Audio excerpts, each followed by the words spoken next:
নমস্কার বন্ধুরা, আমি নিশা রাই আর নিশা রেসিপি ডায়েরিতে আপনাদের সবাইকে স্বাগত। আজকের রেসিপি মাছের কালিয়া। রেসিপিটা করার জন্য আমি এখানে রুই মাছের পেটি নিয়েছি। আপনারা চাইলে কাতলা মাছ দিয়েও রেসিপিটা করে নিতে পারেন। এবার এখানে দেব স্বাদ মতো নুন আর সামান্য একটু হলুদের গুঁড়ো। আর সবশেষে দিয়ে দেব কয়েক ফোঁটা পাতিলেবুর রস। পাতিলেবুর রস ব্যবহার করলে মাছের যে আঁশটে গন্ধ আছে সেটা দূর হয়ে যায়। এবার এই সবকিছুকে মাছের সাথে ভালো করে মাখিয়ে নিতে হবে। ম্যারিনেট করার পর মাছগুলো 2 মিনিটের জন্য রেস্টে রেখে দেব। এবার মাছগুলোকে ভেজে নেওয়ার পালা। তাই আমি ওভেনে একটা কড়াই বসিয়ে দিয়ে তাতে দিয়ে দিয়েছি পর্যাপ্ত পরিমাণে সর্ষের তেল। মাছগুলো তেলে দেওয়ার আগে তেলটাকে ভালো করে গরম করে নিতে হবে। ঠান্ডা তেলের মধ্যে মাছ দিলে অনেক সময় মাছ কড়াইয়ে গা ছেড়ে উঠতে চায় না। এক এক করে সমস্ত মাছগুলো তেলের মধ্যে দিয়ে দিয়েছি। যখন মাছের এক পাশে হালকা বাদামি রং ধরতে শুরু করবে তখন মাছগুলোকে অন্য পাশে উল্টে দেব। মাছগুলোকে খুব বেশি কড়া করে ভাজবো না। উল্টে পাল্টে মাছের দুপাশে যখন হালকা বাদামি করে ভাজা হয়ে যাবে তখন সমস্ত মাছগুলোকে তুলে নেব। মাছ বেশি কড়া করে ভাজলে মাছের পুষ্টিগুণ নষ্ট হয়ে যায় আর গ্রেভিও মাছের ভেতরে ভালো করে অ্যাবসর্ব হয় না। আমার সমস্ত মাছগুলো ভাজা হয়ে গেছে। এবার একটা মশলার মিক্সচার বানিয়ে নেব।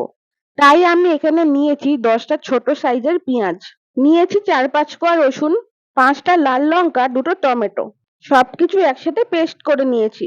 এবার মাছ ভাজার ওই একই তেলে দিয়েছি সামান্য একটু কালো জিরে, দিয়ে দিয়েছি কয়েকটা সবুজ মটরশুঁটি। এবার 2 মিনিট ভাজার পর আগে থেকে করে রাখা মশলার মিক্সচারটা দিয়ে দিলাম। সমস্ত মশলাটাকে নেড়ে চেড়ে কষিয়ে নিতে হবে। আমি এখানে পেঁয়াজ পেস্ট ব্যবহার করেছি, আপনারা চাইলে কুচি করেও ব্যবহার করতে পারেন। এবার এখানে দিয়ে দেবো 1/2 চামচ নুন। নুনটা আপনারা আপনাদের স্বাদ মতন ব্যবহার করবেন। এবার সমস্ত কিছু আরো একবার ভালো করে মিশিয়ে নিয়ে ঢেকে দেব, যতক্ষণ না মশলার কাঁচা গন্ধ দূর হচ্ছে আর গ্রেভি থেকে তেল ভেসে উঠছে। ফিরে আসলাম 5 মিনিট পর। এখন গ্রেভি অনেকটাই শুকিয়ে গেছে আর সুন্দর একটা গন্ধও বেরোতে শুরু করেছে। এই পর্যায়ে এক্সট্রা যে মশলাটা বাটিতে ছিল সেটা এখানে জলে মিশিয়ে দিয়ে দেব। এবার আবার একটু ভালো করে নেড়েচেড়ে মিশিয়ে নেব। যখন সমস্ত কিছু ভালো করে মিশিয়ে নেওয়া হয়ে যাবে তখন এর মধ্যে দিয়ে দেব 1/2 চামচ হলুদ গুঁড়ো। আমার চ্যানেলের নতুন বন্ধু হলে অবশ্যই চ্যানেলটাকে সাবস্ক্রাইব করে পাশে থাকার অনুরোধ রইল। আর রেসিপিটা ভালো লাগলে অবশ্যই একটা লাইক করে দেবেন। এখন গ্রেভি ফুটতে শুরু করেছে। এই পর্যায়ে আগে থেকে সমস্ত ভেজে রাখা মাছগুলো এক এক করে দিয়ে দেব।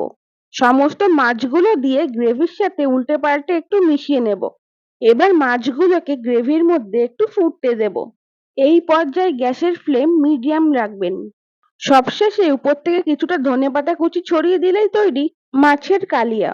গরম ভাতে এমন একটা রেসিপি থাকলেই দুপুরের খাবারটাই জমে যায়। আজকের মতন এই পর্যন্ত, দেখা হচ্ছে পরবর্তী কোনো রেসিপিতে। ততক্ষণের জন্য সকলে ভালো থাকবেন, সুস্থ থাকবেন। আর এতক্ষণ পর্যন্ত ধৈর্য সহকারে রেসিপিটা দেখার জন্য আপনাদের অসংখ্য ধন্যবাদ।